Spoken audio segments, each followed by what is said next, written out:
Penguins Can't Fly, written by Katherine, Sully, illustrated by Rebecca Elliot. Once there were two little penguin chicks. Their eggs had hatched on the same day and they knew each other's names, Quentin and Billy. When they were baby chicks, they played together. They played people.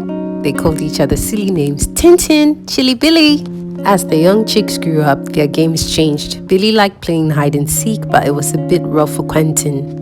Quentin liked building with ice bricks, but it was too dull for Billy, though they did make a dance together once. You see, the two little penguins were quite different. Quentin liked knowing things, like what all the fish were called, how many different types of snow there were, and best of all, how far away the stars were. Billy loved doing things like skating down the steep slopes, hurling snowballs, and doing belly flops along the ice. In fact, Billy was always getting told off. Especially at school, you see, Billy just couldn't sit still. He tried to be good, but he always ended up being told off. "Sit still, Billy," his teacher was forever saying. How are you ever going to look after an egg when you're older if you can't learn to sit still? One particular morning, Billy fidgeted so much that the teacher told him off again. At lunchtime, Quentin couldn't find Billy, so he ate his lunch alone. He was gazing at the clouds when some gulls flew past. "Hello," squawked one gull. "What are you looking at?" "I'm looking at the cloud," replied Quentin. "I think we're in for a snowstorm." "A snowstorm?" squawked the gull. "Yes," said Quentin. "It's not good weather for birds." "How would you know?" said the gull. "You're not a proper bird." "I'm a proper bird," said Quentin. "I have feathers and a beak, and I hatched from an egg." "Eh!" squawked the gull. "But you can't fly, can you?" Before Quentin could think of a reply, the gull had swooped down and stolen his lunch. That night, Quentin couldn't sleep. He went to sit on his favorite rock and gazed up at the sky. Through a tiny gape in the clouds, he could see some stars twinkling. "I'll never be able to reach you," he told the stars quietly, "because I am a bird that can't fly." Then he heard the sound of a pebble being thrown into the water.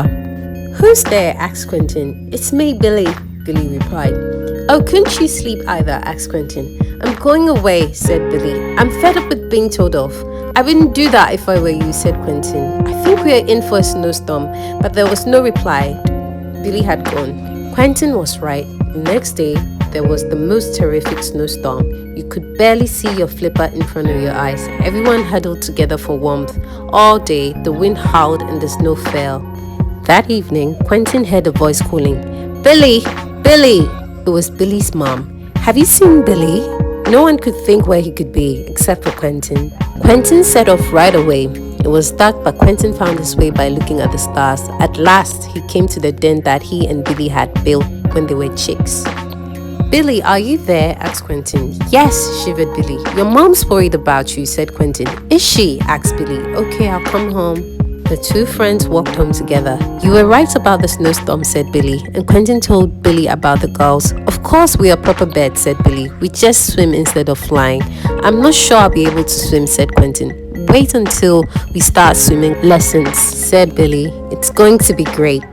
And Quentin didn't have to wait very long. That week at school, they practiced lining up, hopping, skimming, and twisting on the ice.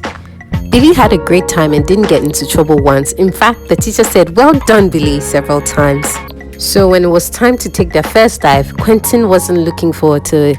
"Don't worry," said Billy. "It's going to be great." Billy leapt into the water, making a huge splash. Quentin stood at the edge of the rock and gazed into the water. Just then, Billy shot back out of the water. "Wow, Tintin," he said. "You're going to love the amazing fish down here." "Oh, but I don't think I can," started Quentin. Just then, Billy shot back out of the water onto the ice. "Wow, Tintin," he said. "You won't believe the amazing fish and weird stuff there is down there." "Really?" asked Quentin. "Yes, I don't know any of the names," said Billy, "but you will." "Oh, but I don't think I can," started Quentin. But it was too late. Billy took hold of his flipper and together they splashed into the sea. And Quentin flew under the water and Billy was right. What an amazing sight.